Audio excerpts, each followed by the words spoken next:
तुमच्या लाईफचा रक्षक आम्ही आहे. तुम्ही इथं आल्यानंतर तुमची जी लाईफची जी काही श्युरिटी आहे ती आमच्याकडे आहे. ज्यावेळेस पेशंट आपल्याकडे येतो त्यावेळेस आपण त्याला एक घरचं वातावरण दिलं पाहिजे की आपण एक चांगल्या एन्व्हायरमेंटमध्ये आहे. तर तुम्ही जर मेडिक्लेम केला, इन्शुरन्स केला तर तुमचा एक पार्ट तर स्ट्रॉंग होईल आणि दुसरा पार्ट पेशंटचा बघायला तो आम्ही आहे. करेक्ट. तर ते दोन्ही पार्ट जर परफेक्ट झाले तर माणसाचं जीव वाचेल.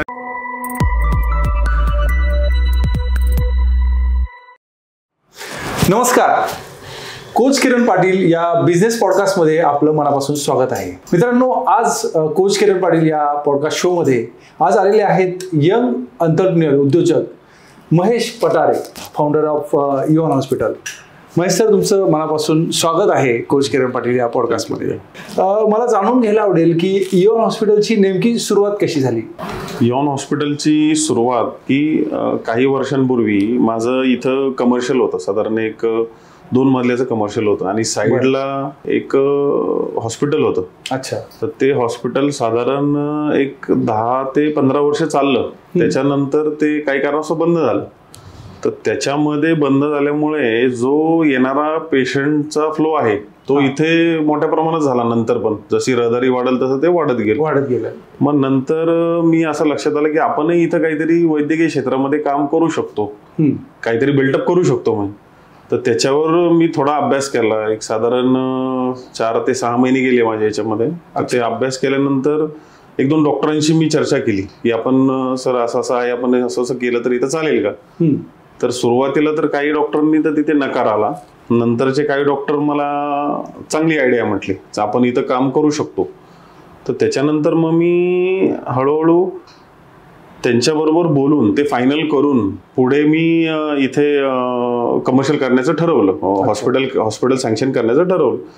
त्यामध्ये सुरुवातीला की आपला इन्फ्रा कसं असावं, लाईक ICU कसं असावं, ऑपरेशन थिएटर कसं असावं, त्याच्यानंतर आपले रूम्स कसे असावेत किंवा कॅज्युअलिटी कशी असावी, या सगळ्यांचा सांगाडा ज्यावेळेस मला घालायचा होता त्यावेळेस एकतर जागा थोडी निमुळती होती. त्याच्यामध्ये मी सगळं काय बसवलं, डॉक्टरांची चर्चा करून सगळा विषय पुढे घेऊन मग इथे फायनल केलं. मग ह्या फायनल करण्याच्या नंतर ज्यावेळेस चांगली डॉक्टर टीम मला भेटली. एक साधारण माझ्या इथे आता साधारण 25 ते 26 डॉक्टर आहेत, चांगले मोठ्या क्षेत्रातले आहेत, ते पण म्हणजे चांगले वेल नोन पण आहेत. तर त्यांच्याशी चर्चा करून मी हा पुढे विषय केला. मग मला हे हॉस्पिटल करण्याचं तिथे आयडिया आली. मग मी ते पुढे गेलो. मी आल्या बघितलं, हे नाव मला खूपच सुरेख वाटलं, इओन हॉस्पिटल. ही खालची जी लाईन आहे, रक्षक ऑफ लाईफ, याबद्दल तुम्ही काय सांगाल? खूपच युनिक. रक्षक ऑफ लाईफचा अर्थ बेसिकली कसा आहे की तुमच्या लाईफचा रक्षक आम्ही आहे. म्हणजे तुम्ही इथं आल्यानंतर तुमची जी लाईफची जी काही श्युरिटी आहे ती आमच्याकडे आहे. आणि काही वर्षामध्ये साधारण शिक्रापूर, तळेगाव, डोंबिवली किंवा मग नगर या साईडून पेशंट येतात. 40 ते 50 किलोमीटर लांबून पेशंट येतात. त्यांचा जो आमच्यावरती बसणारा जो ट्रस्ट झाला होता, विश्वास होता, तर तो पुढे आम्ही हे करून तो शब्दात आम्ही घेतला. म्हणजे तो शब्द आम्ही इथे वापरला की रक्षक ऑफ लाईफ, तुमच्या लाईफचा रक्षक आमच्याकडे आहे. म्हणजे सुरक्षा, त्याची श्युरिटी आम्ही, सुरक्षा कवच आमच्याकडे आहे. खूपच छान. येस. मल्टी स्पेशालिटी म्हणजे नेमकं काय? मल्टी स्पेशालिटीचा अर्थ असा होतो की सगळ्या फॅसिलिटीज तुम्हाला एका रूममध्ये भेटतात. म्हणजे लाईक तुमचं ऑर्थोपेडिक, त्याच्यानंतर तुमचं पीडियाट्रिक, त्याच्यानंतर तुमचं येतं न्यूरो, युरो, त्याच्यानंतर जनरल सर्जरी, या सगळ्यांचं जे आहे ते एक रूममध्ये येतं. यालाच मल्टी स्पेशालिटी असं म्हणतात. तर त्या सगळ्या सुविधा आपल्या इथं उपलब्ध आहेत. आपण चांगले टीम आपण इथं ठेवलेली आहे. त्याच्यामध्ये पेशंटला ॲडमिशन झाल्यापासून तर डिस्चार्ज पण, म्हणजे सगळ्या प्रोसेस ज्या आहेत त्या पूर्ण प्रॉपररित्या पार पाडल्या जातात. म्हणजे कुठल्याही गोष्टीची सुरुवात करताना अनेक संकटांना सामोरं जावं लागतं. तर ज्यावेळेस तुम्ही इओन हॉस्पिटलची सुरुवात केली त्यावेळेस तुम्हाला कोणत्या अडचणींचा सामना करायला लागला? सुरुवातीला तर ज्यावेळेस आम्ही हे बिल्ड करताना, म्हणजे लाईक जागा कमी असल्यामुळं खूप सगळ्या गोष्टी कॉम्प्रोमाइज करायला लागल्या. काही 2-2 वेळा चेंजेस करायला लागले. आमचं जे काय हे होतं, लाईक प्लॅन्स चेंज करायला लागले वारंवार. कारण छोट्या जागेमध्ये मोठा सेटअप हा मी म्हणेल याला इथं. आणि सुरुवातीला खूप चॅलेंजिंग होतं. सुरुवातीला काय बऱ्याचशा गोष्टी माहीत नव्हत्या, मग त्या आपण बघितल्या, मग काही डॉक्टरांचे सल्ले घेतले की असं असं केलं पाहिजे, काही डॉक्टरांनी सजेशन दिलं, त्याच्यानंतर आपण त्यांचं सगळं हे करून मग ते पुढं चालू केल्यानंतर सुरुवातीला स्टार्टिंगच्या वेळेस की सुरुवातीला पेशंट लोकांचं ज्यावेळेस ट्रस्ट आला आपल्यावर, त्यावेळेस विश्वास आल्यानंतर आपण पुढे गेलो तसं. अच्छा, हो. हे सगळं मॅनेज कसं केलं तुम्ही? मॅनेजमेंट तर तसं काय असं मॅनेज केलं नाही. मी काय करतो की साधारण बेसिकली मी ज्यावेळेस हॉस्पिटलमध्ये येतो त्यावेळेस बाकीचा ज्यावेळेस स्टाफला मी असंच सांगतो की आपण पेशंटला, म्हणजे ज्यावेळेस पेशंट आपल्याकडे येतो त्यावेळेस आपण त्याला एक घरचं वातावरण दिलं पाहिजे. म्हणजे लाईक आल्यानंतर तुम्ही त्याला गुड मॉर्निंग करा, नमस्ते बोला, मग त्याला असं फील आला नाही पाहिजे की आपण कुठंतरी हॉस्पिटलमध्ये आहे, काहीतरी टेन्शनमध्ये आहे. आपण त्याला असं दाखवायचं की आपण एक चांगल्या एन्व्हायरमेंटमध्ये आहे, त्यावेळेस त्याचं ऑटोमॅटिकली हे होतं. ज्यावेळेस आम्ही हॉस्पिटलच्या खाली आलो तर आल्या ते सिक्युरिटीवाले आले आणि ते म्हणले दादा कुठं जायचंय? तर म्हटलं वरतीच आम्हाला जायचंय, शूटिंगसाठी आलो. तर त्यांनी लगेचच कॉल केला, लगेच टीम बोलवली, तर लगेच 4-5 जण सहकारी तिकडून आले आपल्या हॉस्पिटलमधले. त्यांनी सगळं सामान लगेच घेऊन इकडे आले. त्यानंतर लगेच तिकडे फ्लोअर मॅनेजर आले, yes sir may I help you. मग तिकडे आम्ही रिसेप्शनला आम्हाला बसवण्यात आलं, तिकडे आम्हाला चहा आला, ब्रेकफास्ट आला. तर हे एवढं सगळं जे काही आम्हाला फॅमिली जसं काही एखाद्या घरामध्ये जातो आपण तसं एक निर्माण झालं वातावरण. असं वाटलं नाही की हॉस्पिटलमध्ये आलो. तर याला हे टीम बिल्डिंग हे करण्यासाठी खूपच कष्ट घ्यावे लागतात. तर हे एवढी तुम्ही पॉवरफुल टीम कशी तयार केली? कसं आहे, बेसिकली कोणताही पेशंट आपल्या हॉस्पिटलमध्ये आल्यानंतर किंवा कुठेही गेल्यानंतर त्याला असं वाटतं की मला, म्हणजे सपोज ॲज अ पेशंट एखादा पेशंट हॉस्पिटलमध्ये येतो तर त्याला असं वाटतं की मला पटकनरित्या ह्यांनी ट्रीटमेंट किंवा पटकनरित्या रिस्पॉन्स ह्यांनी दिला पाहिजे. तर मी आमच्या मॅनेजमेंट टीमला ज्यावेळेस प्रत्येक गोष्टी आम्ही दर आठवड्याला दर महिन्याला आम्ही ब्रीफ करतो, तर त्यामध्ये असं सांगितलेलं की पेशंट फर्स्ट, म्हणजे तुमच्या ह्याच्यामध्ये पेशंट आपला पहिला राहील, त्याला ट्रीटमेंट हे पहिलं दिलं जाईल, त्याच्यानंतर बाकीच्या गोष्टी. आणि ज्यावेळेस तुम्ही चांगल्या रीते त्याला रिस्पॉन्स देणार, ज्यावेळेस चांगल्या रीते त्याच्याशी बोलणार, त्याच्याशी जे काही ओपीडी दाखवायला आला असेल किंवा मग एखाद्याचं ऑपरेशन आपल्याला आज किंवा उद्या प्लॅन करायचं असेल तर त्याला तुम्ही जेवढ्या लवकर रिस्पॉन्स करणार, जेवढ्या लवकर त्याला चांगल्या पद्धतीने ट्रीट करणार, तर तो तेवढ्या पद्धतीने व्यवस्थितरित्या तो बाहेर जाईल, म्हणजे जे काय आहे ते. पहिल्या पेशंटचा अनुभव तुमचा कसा होता ज्यावेळेस तुम्ही युवा हॉस्पिटल सुरू केलं? पहिला पेशंटचा तर मला नाही सांगता येणार, पण कसं असतं की पेशंटचे खूप अनुभव आलेले तिथे. पेशंटचा अनुभव असे आले ते की ज्यावेळेस सुरुवातीला काही पेशंट इथं, म्हणजे माझे काही मित्र पण आले होते, तर त्याच्यानंतर त्याच्यातला एक अनुभव सांगतो, आत्ताच मला आठवला. तर काहीतरी मला वाटतं त्याचा हाताचा काहीतरी अंगठा असा दुखत होता. तर तो ओपीडीत आल्यानंतर ज्यावेळेस सरांना डॉक्टरांना दाखवल्यानंतर त्याला आपण एक सर्जरी सांगितली की तुला असं असं झालेलं आहे, तुझी एक सर्जरी छोटीशी करायला लागेल आपल्याला. तर त्याने त्यावेळेस ठीक आहे म्हटलं, सगळं झालं, त्याचं ओपीडीत कन्सल्ट केलं, त्याचा एक्सरे वगैरे काढला, सगळं झालं. आणि उद्या किंवा परवा तो येतो म्हटला होता. तर त्याच्यानंतर तो नंतर 8-10 दिवस आलाच नाही.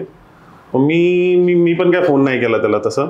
त्याच्यानंतर त्याचा 8 दिवसानंतर मला एक फोन आला की म्हटलं अरे असं जे झालं, मला आता तुमच्या इथं यायचंय, मला हात खूपच दुखतोय, तर मला ते करायचंय सर्जरी. तर म्हटलं येऊ शकतो, काय प्रॉब्लेम नाही, उद्या डॉक्टर असतील सकाळी, तू येऊन जा. मग तो दुसऱ्या दिवशी आल्यानंतर सगळं त्याची ॲडमिशन प्रोसेस केली, त्याची दुसऱ्या दिवशी सर्जरी आम्ही प्लॅन केली, दुसऱ्या दिवशी सर्जरी झाली. सर्जरी झाल्यानंतर 3 ते 4 दिवसात त्याला डिस्चार्जही दिला आम्ही. डिस्चार्ज ज्या दिवशी दिला, ज्यावेळेस तो घरी जाताना मला त्यावेळेस तो भेटला, इथं चालला होता ऑफिसमध्ये माझ्या. आल्यानंतर मला म्हटलं अरे असं मी चाललोय, तर मग तुला एक अनुभव सांगायचा आहे. म्हटलं काय झालं? नाही म्हटलं, ज्या दिवशी मी फर्स्ट डेला तुमच्या इथे आलतो, तुमच्या इथे आल्यानंतर मी दुसऱ्या दिवशी साईडच्या एका हॉस्पिटलला जाऊन आलो की मला वाटलं की तिथं मी जाऊन मला कमी बजेटमध्ये किंवा कमी खर्चामध्ये काहीतरी ट्रीटमेंट भेटेल. पण मी तिकडे गेल्यानंतर मला असं लक्षात आलं की कम्पेअर टू आपल्या इथं फॅसिलिटी पण चांगली आहे आणि तुमचे सगळे स्टाफ, डॉक्टर्स, हे टीम खूप चांगली आहे. आणि तुमचं जे शेवटी माणूस फायनान्शियली पण बघतो, तर फायनान्शियली बघितलं तर तुमचं त्याच्यापेक्षा अर्ध्याच किमतीत होतं, निम्म्याच किमतीत होतं. फॅन्टॅस्टिक. त्यामुळे मग मी तुम्हाला परत कॉन्टॅक्ट केला आणि मी तुमच्याकडे ट्रीटमेंट घेतलं. तर त्यावेळेस मी म्हटलं तसं काय लोकांना अनुभव भेटल्याशिवाय लोक काय येत नाही ऍक्शन घेत आणि किती पण काय सांगितलं तरी न होणार आहे. बरोबर आहे. आणि मग त्यामुळे तो हे पण म्हणला की मी काय डिस्काउंट वगैरे काय कशा पद्धतीचा घेतला नाही, त्यामुळे तुमच्या इथं ट्रीटमेंट घेतलं ते. बरोबर असं झालं, असा होता तो अनुभव. आल्याला तुम्ही सांगितलं की सुरुवातीच्या काळात काही फ्री ट्रीटमेंट दिल्या की डायरेक्ट पेशंट ॲम्ब्युलन्समधून येतात, त्यांच्यासोबत कोणी नसतं, नातेवाईक नसतं आणि क्रिटिकल सिच्युएशन असते. तर अशा एक दोन तुम्ही सुरुवातीला काय झालं की आपलं ऍक्सिडेंटली आपल्या इथे जास्त काम म्हणजे ऍक्सिडेंटली ऑर्थोपेडिक्सच चालतं म्हणजे जास्त प्रमाणात. तर ज्यावेळेस सुरुवातीला काही पेशंट आले तर त्या पेशंट सोबत येताना कुठंतरी रोडला काहीतरी पडलेला असतो, साईडचा एखादा उचलून त्याला घेऊन येतो आणि तो तर अर्धा तो घाबरतच येत असतो. त्याच्यानंतर याचं बिल कोण भरणार किंवा याचे पोलीस येऊन वेगवेगळे प्रश्न विचारतात की काय कुठून आणलं, काय आणलं, या पद्धतीचं ते विचारतात. तर ते कसं करतात की आम्ही सुरुवातीला पेशंट आल्यानंतर MLC म्हणून पोलिसांना एक इंटिमेशन आम्हाला द्यायला लागतं की असं पेशंट आलेला आहे आणि त्याच्यानंतर लगेच इन्स्टंटमध्ये ट्रीटमेंट आम्ही चालू करतो. कारण जर पेशंट आल्यानंतर त्याचा पहिला जीव वाचवणं हे विथिन सेकंडचं काम आहे. म्हणजे जर तुम्ही काही सेकंड जरी लेट केलं तर त्याचा जीवाला धोका होऊ शकतो नंतर. त्यामुळं सुरुवातीला आम्ही असं ठरवलं आहे की सुरुवातीला पेशंटला पहिलं फर्स्ट एड म्हणजे त्याचं पहिलं जीवन वाचवणे आणि मग ज्या बाहेरच्या बाकीच्या गोष्टी असतील याच्यामध्ये जर कुणी एखादा जर ऍडव्हान्स म्हणजे काही बिलिंग डिपार्टमेंटचं काही काम असेल तर ते नंतर प्रोसेस केली तरी चालेल. त्याचा तो मुद्दा नाही. पहिलं पेशंटचा जीव वाचवणे हाच आमचा हेतू आहे. त्याच्यामुळेच तर ती टॅगलाईन आम्ही मागे दिलेली आहे, रक्षक ऑफ लाईफ. Yes yes. काही आपल्याकडे असे मेडिकल इक्विपमेंट्स आहेत जे आता पुण्यातही नाही, कुठेच नाही आणि आपल्याकडे त्या सुविधा उपलब्ध आहेत? आमच्याकडे साधारण आता आम्ही सुरुवातीला जी OT करताना आम्ही जो विचार केला की इथे पुण्यामध्ये आपल्याला काय नवीन देता येईल. म्हणजे पेशंट लोकांना ज्यावेळेस सर्जन असतील ज्यांना काय नवीन प्रमाणात देता येईल तर त्यामध्ये आम्ही सुरुवातीला कोरियन OT केलेली आहे. म्हणजे जी की तुम्ही जर बघितलं त्याच्यामध्ये अँटीबॅक्टेरियल, फंगल किंवा अँटीबॅक्टेरियल काही गोष्टी होऊ शकत नाही. या पेशंटला फायदेशीर आहेत. म्हणजे जेणेकरून पेशंटला रिकव्हरीच्या बाबतीत रिकव्हरीसाठी लवकर रिकव्हर करतात. तर त्याच्यामध्ये आम्ही आमच्या इथे ॲडव्हान्स लेवलचं एक OTचा टेबल असतो मध्ये सेंटरला ठेवलेला, तो आहे. ॲडव्हान्स लेवलच्या लाईट्स आहेत की जेणेकरून तुम्हाला एकदम मायक्रॉन मध्ये पण तुम्ही बघू शकता. Very nice. आणि त्याच्यानंतर आमच्याकडे स्कोप पण आहे. आता पुण्यामध्ये मला वाटतंय हा आमच्याकडे दुसरा स्कोप असेल, म्हणजे आमच्या 2 नंबरचा स्कोप आहे असं आहे. हो. तुमचं फिटनेस पण तुम्ही इतकं मेंटेन केलेलं आहे आणि तर तुम्ही हेल्थ इज वेल्थ याबद्दल तुम्ही काय सांगाल? बेसिकली मी कसं आहे आता तर माझी हेल्थ म्हणजे थोडी वेट वाढलेलं आहे. त्याच्यामुळे मी सांगेल की तुम्ही पहिलं फिटनेसकडे लक्ष द्या. फिटनेसकडे लक्ष देताना ज्यावेळेस तुम्ही फिटनेसला टाइम देणार त्यावेळेस तुम्ही जास्त मेडिकली दृष्ट्या फिट राहणार. म्हणजे आणि फिटनेस हा इम्पॉर्टंटच आहे. म्हणजे लाईफमध्ये फिटनेस हा इम्पॉर्टंट असला पाहिजे. त्याच्यानंतर तुमचा हॅबिट सोडून म्हणजे जे काय तुमचे डेली हॅबिट्स आहेत त्या सोडून तुमचा बॅलन्स डाएट पाहिजे. तुमचा डाएट खूप इम्पॉर्टंट आहे. डाएटवर तुमचे सगळे डाएट ज्यावेळेस तुम्ही चांगला ठेवाल त्यावेळेस डाएटमुळे तुम्हाला पुढच्या जीवनामध्ये जे काय आजारपण येणार आहे, जे काय प्रॉब्लेम येणार आहेत ते येणार नाही. त्याच्यामुळे मी पहिला प्रेफरन्स डाएटवर देईल. तर तुम्ही डाएट हा व्यवस्थित ठेवला तर सगळं व्यवस्थित होईल. अच्छा. प्रत्येक फॅमिलीला मेडिक्लेम इन्शुरन्स किती गरजेचा आहे? मेडिक्लेम अनुभव झालेत का की पेशंट आहेत? असे अनुभव आहेत. कसं होतं की आत्ताच्या काळामध्ये जर एखाद्या मिडल क्लास फॅमिलीमध्ये जर एखादा मेंबर हॉस्पिटलाइज झाला तर त्याच्यानंतर त्या फॅमिलीवर खूप मोठ्या प्रमाणावर संकटे येतात. की ते संकटे न यावीत म्हणून माणसाने मेडिक्लेम हा मस्ट आहे. आणि मेडिक्लेम केल्यानंतर एक तर माणसाला हॉस्पिटलमध्ये आल्यानंतर 2 गोष्टींचं भीती असते. एक तर आपल्या माणसाला काय होतंय का, किंवा मग दुसरं एक फायनान्शियल प्रॉब्लेम, पैशाचा प्रॉब्लेम असतो. तर तुम्ही जर मेडिक्लेम केला, इन्शुरन्स केला, तर तुमचा एक पार्ट तर स्ट्रॉंग होईल आणि दुसरा पार्ट जो पेशंटचा बघायला तो आम्ही मोकळे जाईल. करेक्ट. तर ते दोन्ही पार्ट जर परफेक्ट झाले तर माणसाचं जीव वाचेल आणि त्यांना काय त्या प्रमाणात टेन्शनही राहणार नाही काही. बरोबर आहे. त्यामुळे मी इन्शुरन्स काढा, म्हणजे मी स्वतः माझा स्वतःचा इन्शुरन्स, हॉस्पिटल असून पण माझा स्वतःचा इन्शुरन्स आहे. आमचे सगळे डॉक्टर्स आहेत, त्यांचे पण मेडिक्लेम्स आहेत सगळ्यांचे. तर ते मी लोकांना हाच संदेश देईल की तुम्ही मेडिक्लेम काढा, मग इन्शुरन्स काढा, त्याच्यानंतर तुमचं म्हणजे एक पार्ट तुमचा स्ट्रॉंग राहील. असे काही 1-2 अनुभव की मेडिक्लेम इन्शुरन्स पॉलिसी नव्हती आणि खूप आवडवेळ खर्च झाला वगैरे असं? मागच्या 3 महिन्यापूर्वी एक पेशंट आला होता आमच्या इथे. तर तो नॉर्मली ऍक्सिडेंट झाला होता, म्हणजे तर तो ऍडमिट झाला. त्याच्यामध्ये त्याला साधारण काहीतरी मला वाटतं 7 ते 8 लाखापर्यंत त्याचं बिल झालं होतं इथे. पण त्याचा दुर्दैवी त्याचा इन्शुरन्स नव्हता. मग त्या पेशंटला पण स्वतः कळलं की आपण इन्शुरन्स हा किती महत्वाचा असतो. इन्शुरन्स महत्वाचा असल्या कारण मग त्याला कळल्यामुळे मग त्याला पण कळलं, मग त्याच्यानंतर त्याने इन्शुरन्स काढला. अच्छा. तर इन्शुरन्स हा मस्ट आहे. हा एक अनुभव होता मोठा खूप. इव्हन हॉस्पिटलमध्ये आपण उपचारांसोबतच अजून काय काय, जसं फूड आहे, डाएट आहे, अजून काय काय आपण सुविधा देतो? आपण कसं आहे की हॉस्पिटलमध्ये ज्यावेळेस एखादा फॅमिलीचा मेंबर ऍडमिट असेल त्यावेळेस कोणी करता माणूस असेल, कोणी मोठा माणूस असेल, तर त्याची खूप धावपळ होते. म्हणजे साधारण त्याला पेशंटचा ब्रेकफास्ट देणे, लंच देणे, डिनर देणे आणि सारखी पळापळ होणे, म्हणजे ह्या सगळ्या गोष्टींना मी एक म्हणजे त्यामध्ये एक हे केलं की आपण हॉस्पिटलतर्फे प्रॉपर एक डायट्रिशियन आपण ठेवलेला आहे. डायट्रिशियन करून डॉक्टरांच्या सल्ल्याने, डायट्रिशियनच्या सल्ल्याने त्याला एक प्रॉपर डाएट जातो. ओके. तो प्रॉपर डाएट असा की त्याला रिकव्हरीसाठी हा फास्ट रिकव्हर करतो. आणि आजकालच्या ह्याच्यामध्ये पळापळीच्या जीवनामध्ये तुमचं डाएट तुम्ही व्यवस्थित न ठेवल्या कारणामुळं तुम्हाला मेडिकली तुम्ही फिट नाही. बरोबर. त्यामुळे आपण हॉस्पिटलमध्ये असं हे केलेलं आहे की डाएट देतानाच आपण प्रॉपर डाएट दिलेलं आहे की जेणेकरून पेशंट हा लवकर रिकव्हर होईल. आपले स्टाफ, नर्स, ते जे काही आपले आहेत स्टाफ सगळा पूर्ण तर खूपच कोऑपरेटिव्ह आहे. यासाठी तुम्ही काय दर महिन्याला ट्रेनिंग वगैरे तुम्ही ऑर्गनाईज करता का? बघा, basically me as a founder, as a like owner म्हणून हॉस्पिटल कधी बघत नाही. कारण एखादा आपल्या इथं पेशंट आल्यानंतर त्याला आपण कशा पद्धतीने इथं चांगलं एन्व्हायरमेंट देऊ हा विचार करत असतो वेळोवेळी. आणि आम्ही त्या पद्धतीचं आठवड्यातून म्हणजे 8 दिवसातून एकदा आमची सगळ्यांची एक मीटिंग असते. त्याच्यामध्ये आम्ही सगळ्या स्टाफला ब्रीफ करतो पूर्णपणे की तुम्ही पेशंट बरोबर कसं वागावं, कसं बोलावं, त्याच्यानंतर त्याला रिकव्हरीसाठी काय आपल्याकडून मदत करता येईल, या सगळ्या गोष्टी आम्ही डिस्कस करत असतो. दर आठवड्याला आमचं असतं इथे. हे साधारण किती परिसरात आहे आणि किती बेडचं आपलं हे हॉस्पिटल आहे? हे साधारण अप्रॉक्सिमेटली 30,000 स्क्वेअर फीटचं हा एरिया आहे बिल्ड केलेला.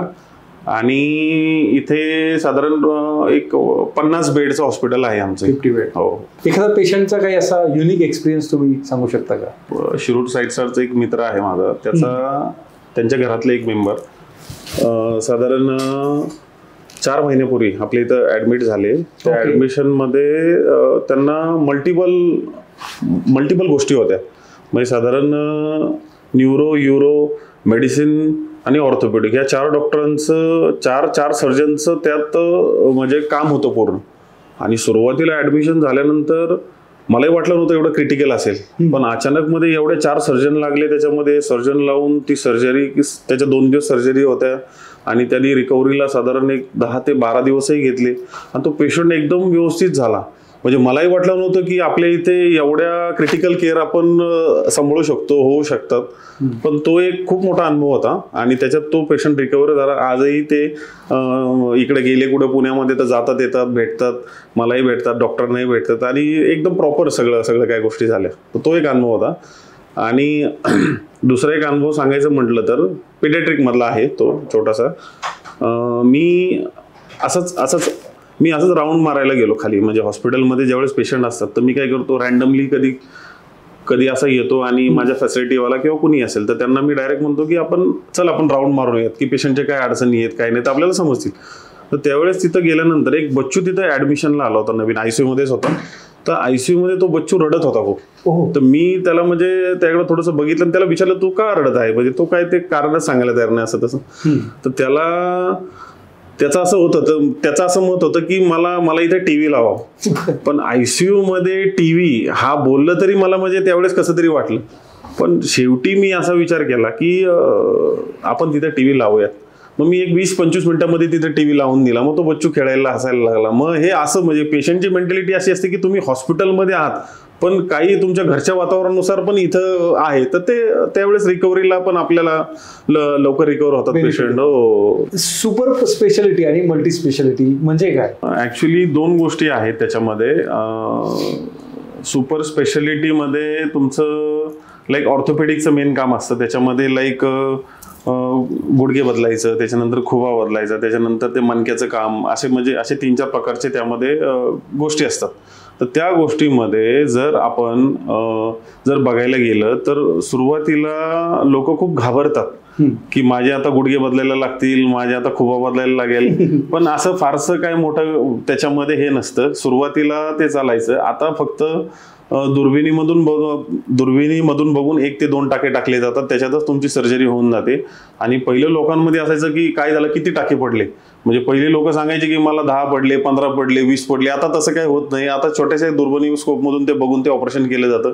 त्याला फारसा साधारण 1-2 टाके पडतात आणि सर्जरी एकदम इझिली ती पार पाडली जाते. तुमचा हा 8 वर्षाचा प्रवास आहे. तुम्हाला 2 अवॉर्ड देखील मिळालेले आहेत.